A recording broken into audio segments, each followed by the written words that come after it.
আসসালামু আলাইকুম। আশা করি আপনারা সকলেই ভালো আছেন। আমার পিছনে দেখা যাচ্ছে এটা শশা ক্ষেত। বর্ষার দিনে শশার গাছগুলো অনেক সুন্দর দেখাচ্ছে। তো যাই হোক, যিনি এই শশা ক্ষেতটি লাগিয়েছেন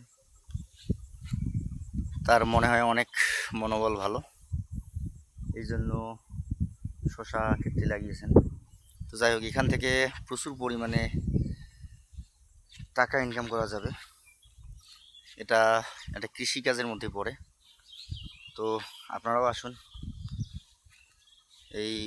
এইরকম আবাদ করার জন্য। তো শশা ক্ষেতটি দেখতে অনেক সুন্দর লাগতেছে। তো আশা করি আপনারা যারা শুভাকাঙ্ক্ষী আছেন সকলেই এই শশা ক্ষেতটি সুন্দর করে দেখবেন। আর আমি যে ভিডিওটা করছি এই শশা ক্ষেতের, সেটাতে লাইক কমেন্টস দিবেন, শেয়ার দিবেন, যাতে আমি এই ফেসবুক জগতে সফল হতে পারি। তো সকলেই ভালো থাকুন, সুস্থ থাকুন, এই কামনায় রইল। আসসালামু আলাইকুম।